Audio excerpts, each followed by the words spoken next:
If someone looked from the outside and said I was the luckiest woman on the Majestic Spirit cruise ship, I might have laughed. But who really sees the heart of a forgotten grandmother?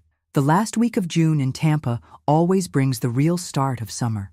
The scent of sunscreen in the air, children running in the yards, families packing their bags for those long-awaited vacations. I packed mine too. I folded my linen dresses, the blue sandals I bought on sale at Walmart, and even took my old Kodak camera, the one I used for Brian's birthday parties, my only son. But that morning, I packed everything without an invitation. The phone rang. It was Brian, always busy, always in a hurry. "Mom, we're heading to the port early. Rachel booked a spa session, so it'll be a rush. Do you want me to help with the bags?" Silence. I heard a muffled giggle in the background. It was Brooke, my granddaughter. "No need, Mom. We'll manage. You should get some rest." Outwardly, I smiled. Inside, there was a cold, sharp ache. They were going, all of them, and they didn't include me. The TV in the living room showed images of the Miami port, with giant ships ready to set sail. On the company's website, the Majestic Spirit shone. Cruise to the Bahamas, themed parties, the trip of the year. And there I was, alone in the kitchen, listening to my own heart sink as if I'd missed the last train. Rachel called me later, with that sweet lawyer voice that sells kindness. "Maggie, dear, we thought with your arthritis, the ship would be uncomfortable. And you know, those parties for young people, we just don't want you to feel out of place. We just don't want you to feel out of place." That was it. They didn't want me there so I wouldn't be a bother. Brooke posted on Instagram, "Family cruise, finally, only the best company." And Tyler, my grandson, commented, "Grandma's missing, the only one, my boy."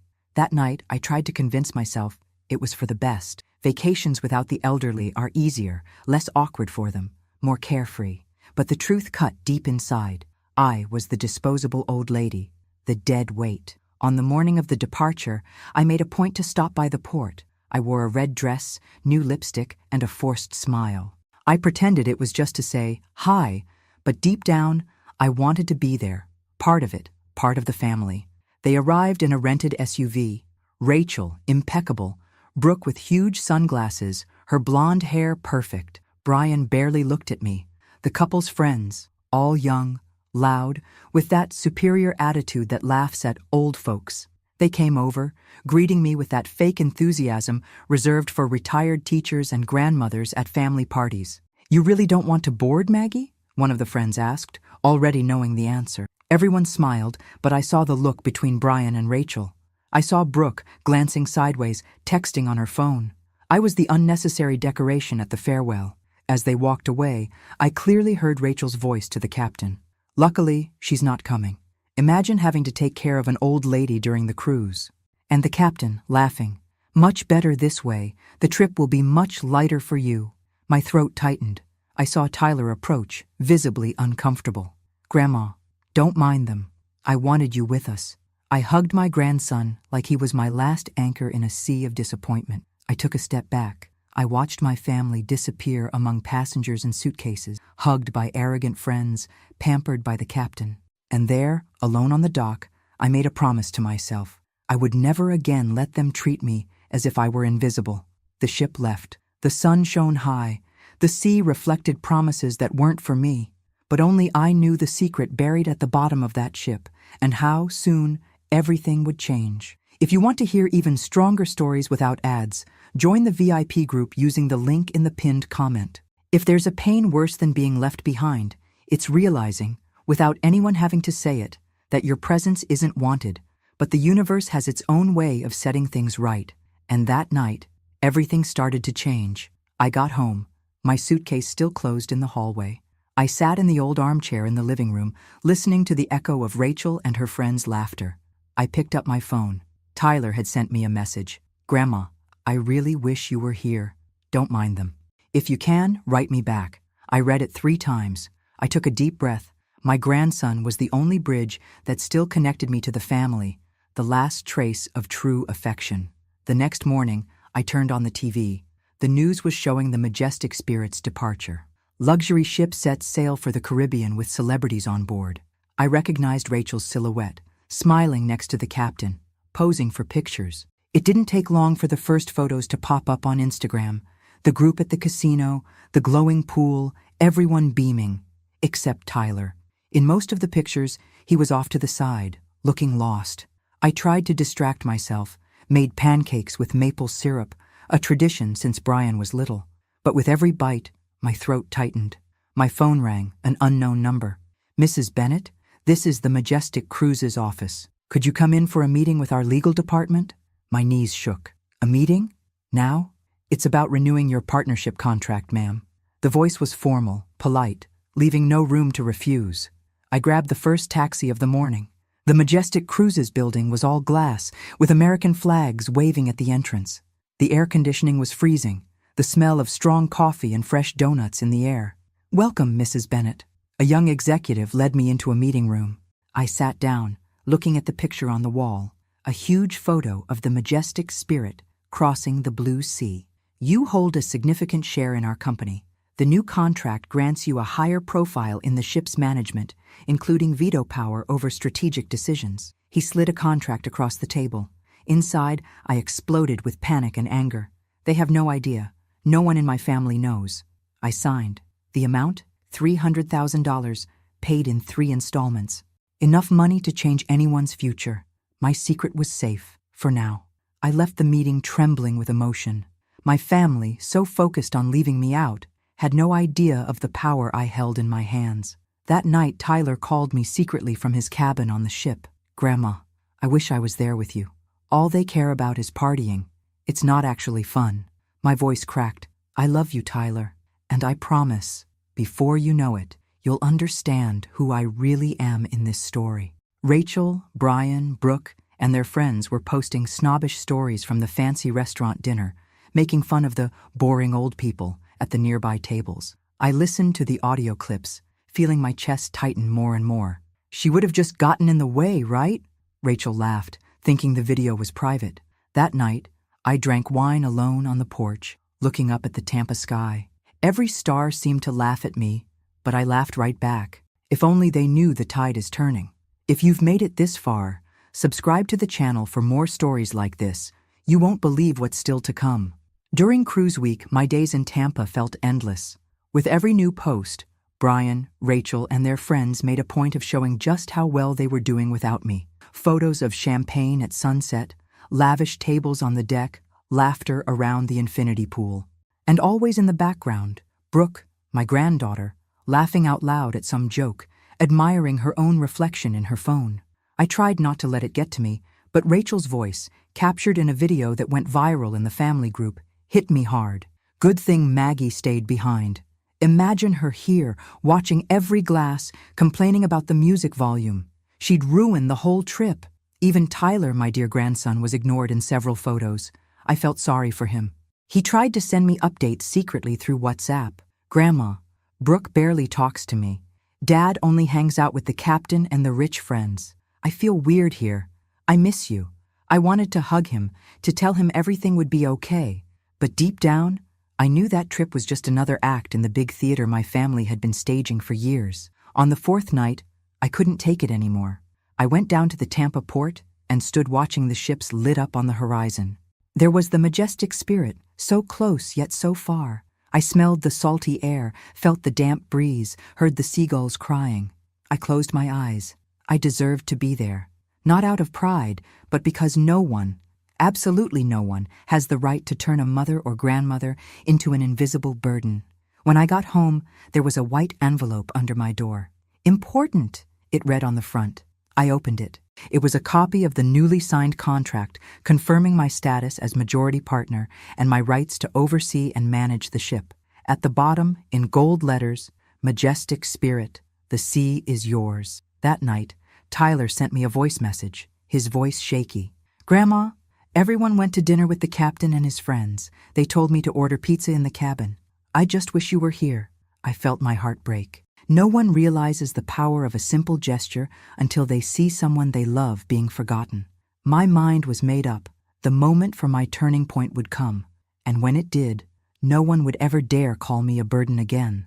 If you've ever gone through something like this, if you've been left out of something important just because they thought you were a burden, share your story in the comments. So many people need to know they're not alone. I woke up before sunrise, listening to the distant sound of horns at the port and the creaking of ships rocking with the tide. On the kitchen table, the open contract stared at me like an invitation to be brave. It was more than just a piece of paper. It was my story, waiting to be rewritten. I picked up the phone. I called the cruise line's office, using my most formal English and my married name, the one almost no one in my family remembered. "This is Margaret Ann Cook. I need to speak with the director of the Majestic Spirit. It's a matter of utmost priority." I heard a respectful silence on the other end. Minutes later, the manager's voice was almost reverent. "Mrs. Cook, your access and suite are ready.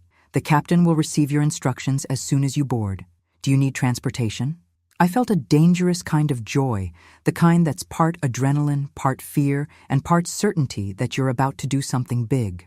"No, thank you. I'll come on my own." I packed my small suitcase with dresses I'd only worn on special nights and a box of old family photos. I looked at myself in the mirror before leaving. I saw a 67-year-old woman, yes, with deep wrinkles, short gray hair, and eyes marked by time. But I also saw an indestructible strength, the strength of someone who survived widowhood, loneliness, and the disregard of those who were supposed to protect her. My hands were shaking in the Uber to the port. I watched Tampa Bay glittering under the Florida sun, palm trees swaying, couples with rolling suitcases smiling excitedly. No one can imagine the private war a mother can fight inside her heart. When I arrived, I looked for Tyler, and there he was in the main hall, alone, staring sadly out at the sea. I walked up to him quietly. "Grandma, you're here?" He hugged me like he was 5 years old again. "Don't tell anyone yet," I whispered. "Today we're going to make history." Boarding was discreet, guided by a uniformed staff member. I bypassed the regular passenger line, walked through halls decorated with crystal chandeliers and red carpets, and took the private deck where the captain was waiting. "Mrs. Cook, it's an honor to have you on board." I shook his hand firmly. "The honor will be all mine when this ship is worthy of the families it carries." Later, already settled into a luxurious suite overlooking the ocean, I heard familiar voices in the hallway. Brian, Rachel, Brooke, and their friends, laughing loudly, making jokes, planning an exclusive dinner at the captain's restaurant. "If Maggie were here, she'd want to change the menu," Rachel said, drawing laughter from the group. "She always finds something to complain about," Brooke added, rolling her eyes. But this time, I wasn't invisible. I was just a few steps away, seeing everything, hearing everything, and holding all the power. That morning, the salty breeze brushed my face, and the sky looked bluer than ever. From the balcony of my private suite, I watched the crowded pools, families coming and going, and the fleeting joy of people who have no idea how quickly life can turn upside down. I went down to the breakfast hall. I sat alone at a corner table, but this time, by my own choice. From a distance, I saw Brian and Rachel enjoying themselves with Brooke and their friends, all well-dressed, laughing loudly, completely ignoring my presence. Only Tyler exchanged glances with me, a co-conspirator, trying to hide his nervous smile. At the buffet, I overheard, "I still can't believe she showed up." Rachel's voice was sharp. "Don't worry. The captain said she can stay, but she'll keep her distance," Brian replied, as if I were a bothersome piece of furniture, something tolerated only out of obligation. Their friends joined in, making almost disguised, mean-spirited jokes. "Bet she'll complain about the smell of the food? Hope she doesn't ask to switch rooms again." With each comment, I felt my blood boil, but I swallowed my pride. I've learned that the best revenge is made of silence and power. Soon after, there was a commotion at the ship's reception. 2 VIP guest couples were furious. One was a famous investor from Miami, the other an influential lawyer from New York. A missing suitcase, disappointing service, threats of a lawsuit. The captain, under pressure, was urgently called in. Tyler ran over to me, anxious. "Grandma, there's a huge problem. They're saying they'll sue the ship." "Calm down, sweetheart. Some things only your grandmother can handle." I called the captain for a private conversation, making my role very clear. "I'm not just the owner of this ship. I also know exactly how to handle a crisis." He turned pale. "Mrs. Cook, I didn't realize you were keeping such a close eye on things." "Well, now you do. And if you want to keep your job, treat my guests, all of them, no exceptions, with dignity, including my family." The captain moved quickly. He apologized, promised immediate changes, and rushed off to put out the fire. By lunchtime, the atmosphere had changed.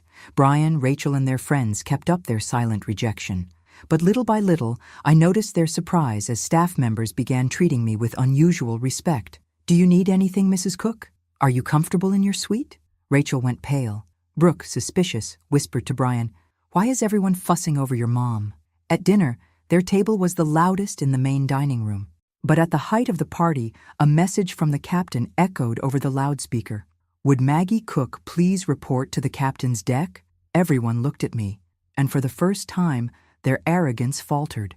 In that moment, I felt I was just beginning to reclaim my dignity. When I reached the captain's deck, the sun was already setting, painting the sea in golden and orange tones. My heart was pounding, but my face showed only composure. There was a small crowd gathered, curious about the unexpected announcement. Among them were Brian, Rachel, Brooke, the couple's friends, the captain, and part of the crew, all anxious, each for their own reasons.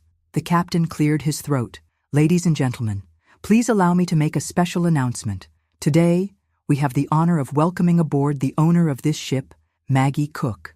Complete silence. Brian turned pale. Rachel froze. Brooke lowered her eyes. The friends, always ready with a joke, didn't find it funny this time. I saw the same disdain in their eyes shift into fear. The captain continued, formal. "Maggie Cook is responsible for ensuring the quality of everyone's experience here. On her behalf, we apologize for any inconvenience." The reaction was a mix of surprise, embarrassment, and uncomfortable murmurs. I walked up to the microphone, took a deep breath, and looked at my family and the other passengers. "Good evening. I was raised to believe that kindness is the greatest form of power. But sometimes, life puts us in situations where we must stand up for ourselves so we aren't swallowed by indifference." Pause. "I've spent the last few days being ignored, looked down on, even ridiculed, by my own family and by people who thought they'd never be caught looking down on anyone." Brian couldn't look at me. Rachel, tense, gripped her wine glass as if she wanted to shatter it. Brooke rolled her eyes but was clearly shaken. I continued, my voice steady. "This ship, these people, this story, all of this has taught me that no one should accept being treated as invisible. Not even the old ladies who so often keep everyone's dreams afloat." There were a few timid claps from the back, but what moved me most was Tyler's gaze, proud, with tears in his eyes. My grandson, the only one who always stood by me. The captain announced the beginning of a new policy of respect and kindness on board, using my name as a reference for any guest who felt mistreated. Right then, I saw the wounded pride in the faces of those who had mocked me, but also, for the first time, a genuine respect in the eyes of those who had never truly seen me. If you've made it this far, subscribe to the channel. There's so much more to come, and no one could have guessed what that night still had in store. As I left the deck, Brian stopped me, his voice trembling. "Mom, why did you never tell us?" I looked him in the eyes. "Because I wanted you to see who I really am for yourselves. Not everyone deserves all the answers. Sometimes the plain truth is enough." And that night, I knew, was only the beginning of the biggest turning point of my life. The news spread through the ship like wildfire. Everyone knew. Everyone stared. Suddenly, that old lady, who was invisible now, had a name, a face, and power. The dining room, once so cold to me, was now full of whispers and curious looks. Brian tried to act natural, but his flushed skin betrayed his shame. Rachel pretended to be dignified, but avoided me.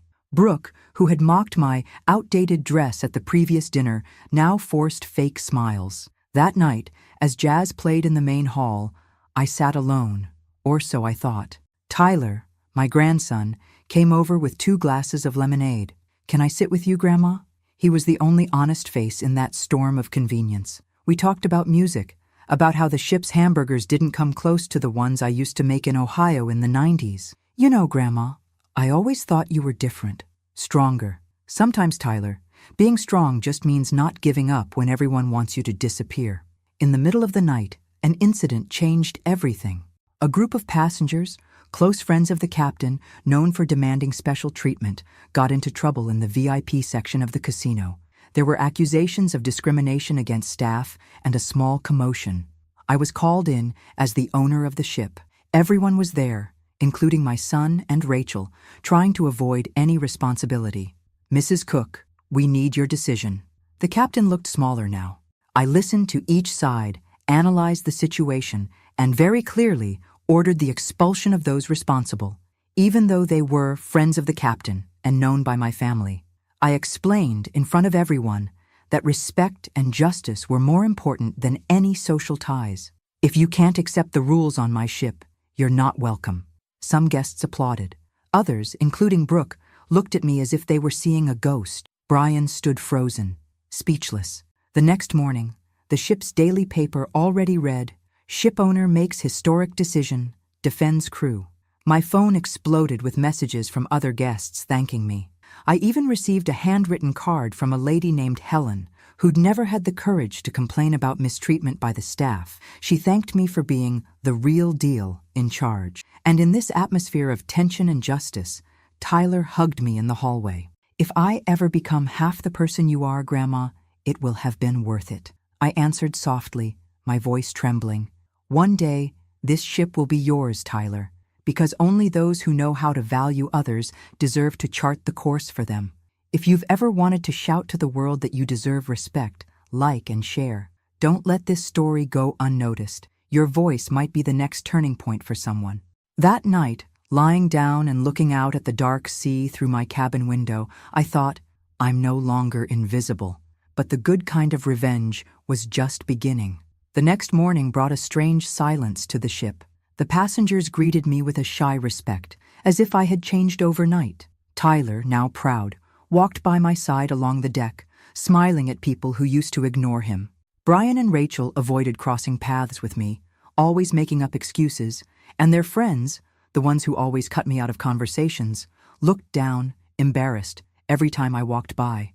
In the meeting room, I found the captain waiting for me, less arrogant than before. "Mrs. Cook, I've never seen anything like this. The whole ship is talking about you." "Respect is earned, Captain. The rest is just foam." That same day, the passenger award ceremony took place. Rachel, Brooke, and Brian planned to go on stage to give speeches, just as they had done on every cruise before, always posing, always seeking the spotlight. But this time, the host called me up first. "We'd like to invite Mrs. Margaret Cook, our guest of honor, for a special message." I walked onto the stage, feeling Rachel and Brooke's furious stares burning into my back. "Family doesn't always recognize the worth of those who raised them," I began, looking out at the hall. "But life always gives back, twice over, what you give to the world."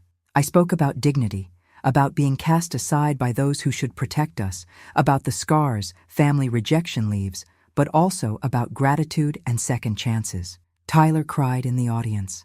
I saw older women move to tears. Some young people clapped. At the end of my speech, I announced something nobody expected. "I've made a decision. My grandson Tyler, the only one who stood by me, will be the next in charge of this ship and of the social foundation I run. He represents everything good in our family: compassion, courage, and respect." A murmur swept through the room. Rachel went pale. Brian was in shock. Brooke laughed sarcastically, but it was a nervous laugh. Whoever recognizes a grandmother's true value deserves to be remembered forever. If you know someone who's ever been disregarded by their own family, tag them in the comments. Let's show that nobody has to cross this ocean alone. At the end of the night, Tyler hugged me, crying, "Grandma, I never imagined—" "You deserve it, my dear. Every ocean begins with a single drop of kindness." The whole ship could feel the change, and for the first time in years, I felt my voice finally echoed, not just off the walls, but in the hearts of those who needed to hear it. That night on the ship felt endless. I leaned against the railing on my cabin balcony, feeling the ocean wind in my hair and the salty taste of tears on my lips. The truth about me had already spread from bow to stern, and now everything was different. Or maybe finally, everything was just as it always should have been. No one came looking for me. Not Brian, not Rachel, not Brooke. Only Tyler, my grandson, knocked at the door. "Can I come in, Grandma?" I nodded silently. He sat beside me, holding my hands tightly, just like he used to when he was little and afraid of the dark. "Are you really going to donate all that money to the ship's project, Grandma?" he asked, his eyes wide, full of hope and a sincere anxiety I hadn't seen in a long time. "I am Tyler, and I'm also putting you in charge of this new project. You were the only one who saw beyond the labels and gossip." His eyes filled with tears. "Grandma, I don't deserve all this." "You do, because you were loyal to me when the rest of the world saw me as nothing but a burden." I felt the weight of that decision, but also a new lightness. I was no longer trapped in the role of annoying old woman, nor in the fear of upsetting my children. For the first time, I felt free. The next morning, the dining room felt like a silent courtroom. Everyone knew. Tyler stuck close to me, ignoring the sharp looks from his sister and parents. When Brian and Rachel finally approached, the air was tense, like a trial. "Mom, you need to rethink this. The project, the donation. You're rushing into this," Rachel began, trying to sound conciliatory, but her tone was cold as steel. I took a deep breath. "I'm not rushing, Rachel. I'm correcting an injustice," I replied, keeping my voice steady. Brian crossed his arms, avoiding my gaze. "We've always been a family, Mom. You didn't need to expose us like this." I smiled softly, but it was the smile of someone who's no longer afraid. "You exposed me long before any of this, when you treated me like a burden. And a burden is something you carry, but never truly value." Rachel was offended, turning her face away. Right then, Tyler stood up.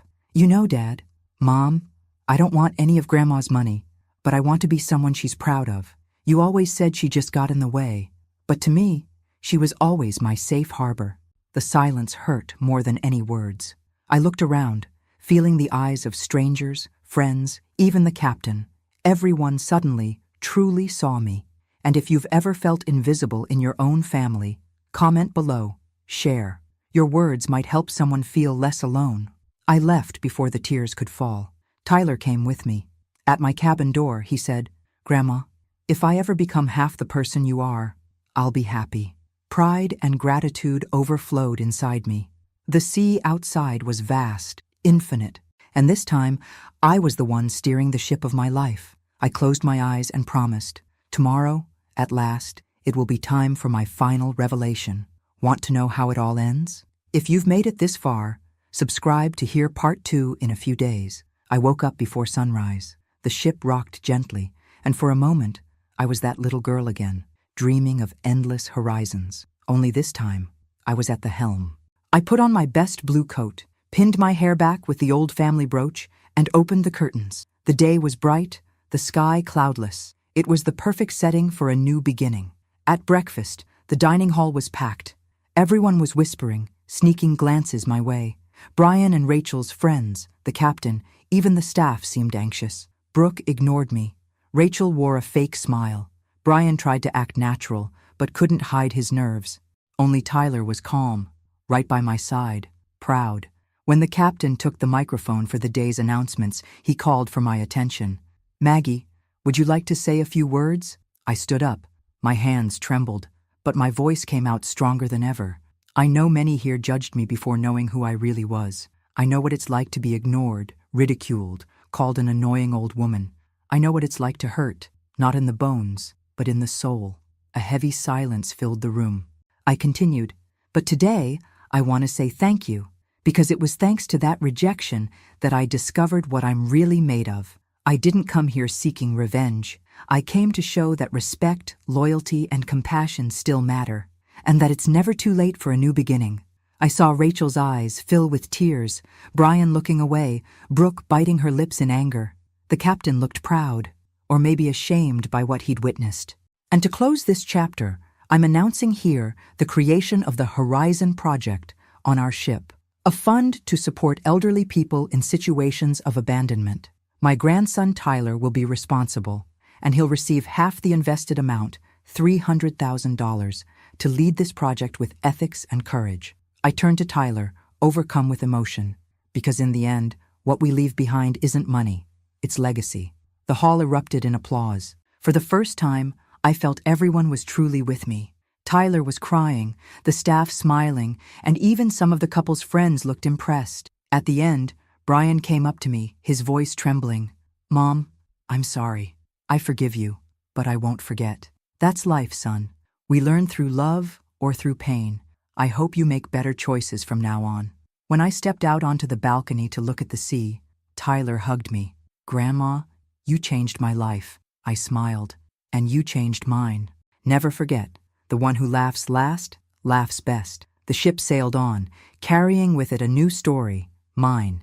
And if you've made it this far, don't forget to like, comment with your own story, and share. Your voice could be the new beginning for someone else. And if you want to hear more real, life-changing stories, join the VIP group using the link in the pinned comment. Life, after all, is full of turning points.